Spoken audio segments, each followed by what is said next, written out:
Welcome back to Learn English with NewPod. I'm Grace. And I'm Kevin. Today, we're talking about something I think everyone in the world struggles with, no matter what language they speak. Oh, I know exactly what you're talking about. Procrastination. That's a long word. For our listeners who might not know it, how would you explain procrastination simply? It's actually quite simple. It's just the habit of waiting until the last minute to do something, or just putting off a task until tomorrow, even when you know you should do it today. You know that feeling when you have a big task to do, but instead, you decide to clean your room or check your phone. Oh, definitely. That's me every single Monday. Yesterday, I had to finish a report for work. It was important, but instead of starting, I found myself organizing my books and checking my emails for the 10th time. Exactly. You were procrastinating. We all do it.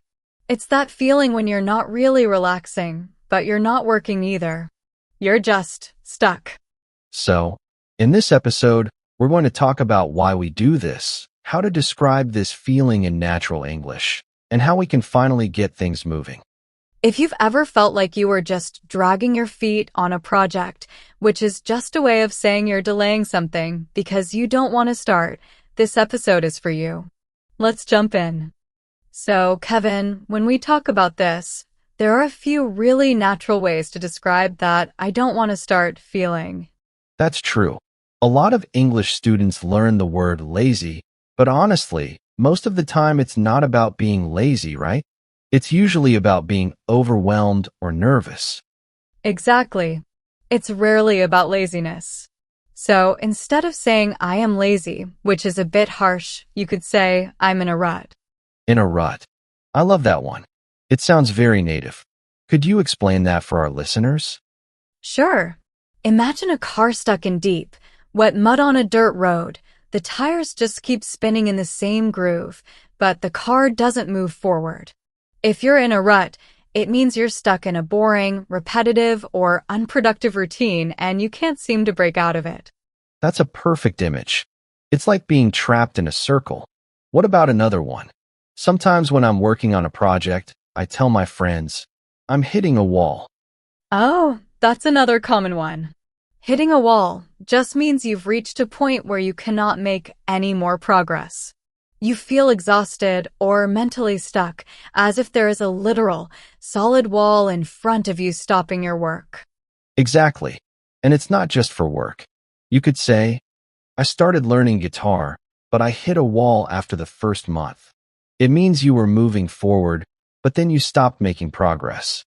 That's a great example. There's one more I really like, which is to spin your wheels. Spin your wheels. I've heard that before. Is that similar to being in a rut? It's very close.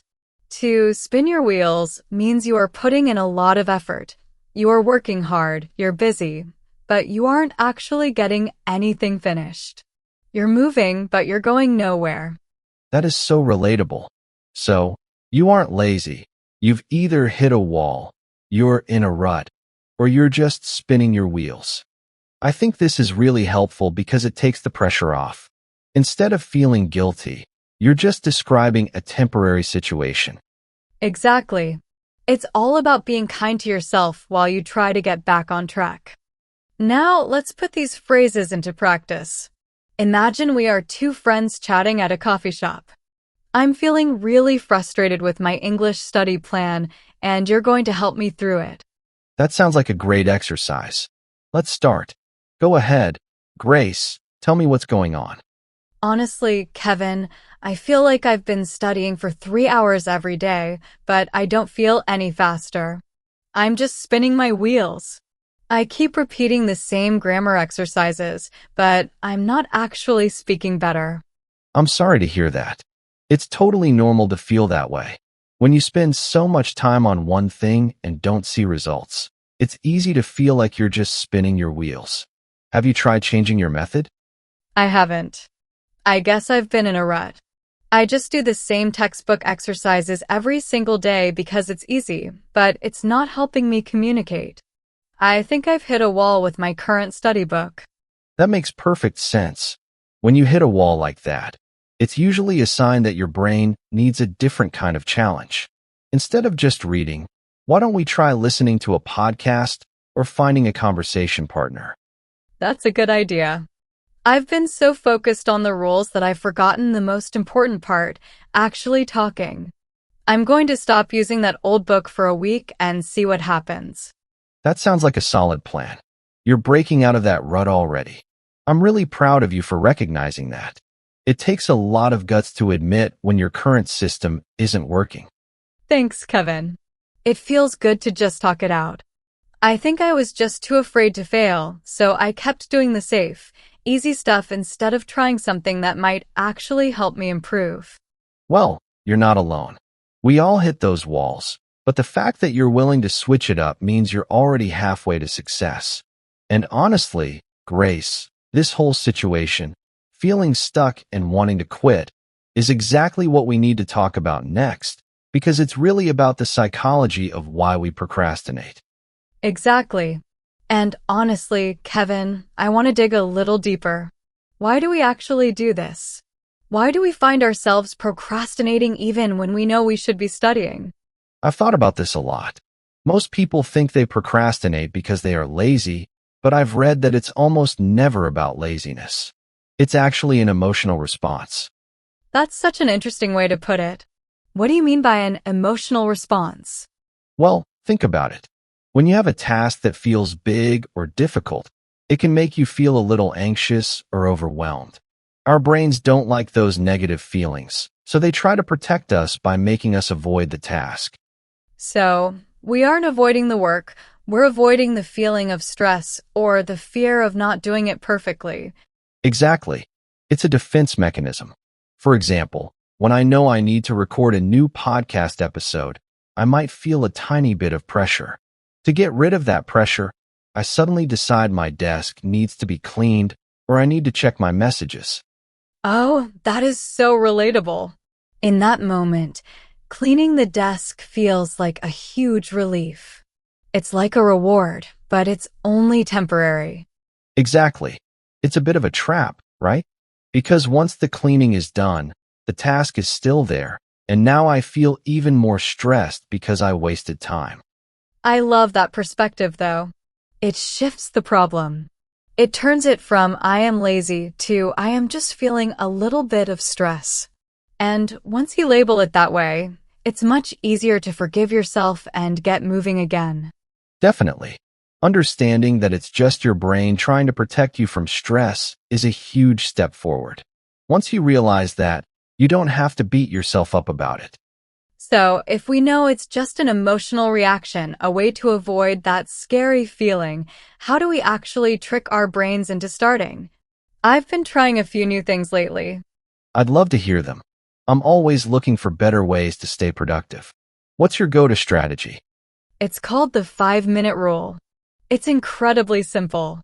You tell yourself, I am going to work on this task for just 5 minutes. That's it. After 5 minutes, if I want to stop, I am allowed to stop. That sounds almost too easy. Does it actually work? It works like magic. See, the hardest part of any task is just the beginning. The starting is the scariest part. But once you've been working for 5 minutes, your brain realizes, oh, this isn't so bad, and you usually end up finishing the whole thing. That makes total sense. It lowers the pressure. I use a similar technique, which I call micro goals. If I have a huge report to write, I don't think, I need to write 10 pages. I just think, I am going to write the title and the first sentence today. That's brilliant.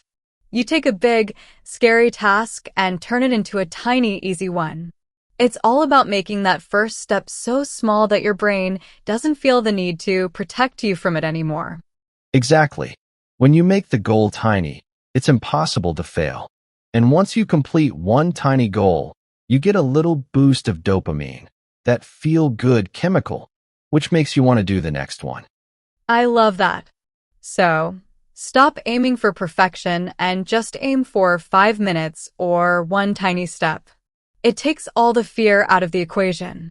Precisely. It's not about being a machine. It's about being smart with how your brain works.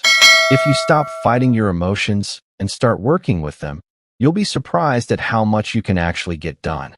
So, we have the strategies to get moving, but I think we should talk about the traps, the things that people often do that actually make procrastination worse. Oh, I have a big one. It's the waiting for inspiration trap. People often say, I'll start when I feel like it, or I'll wait until I'm in the mood. If I waited until I was in the mood to clean my room or study, I would never get anything done. That is such a common mistake. You don't need to feel motivated to start. You need to start to feel motivated. Exactly. Action creates motivation, not the other way around. Another pitfall is trying to do everything at once. We call this multitasking. People think they're being productive, but usually they're just splitting their focus.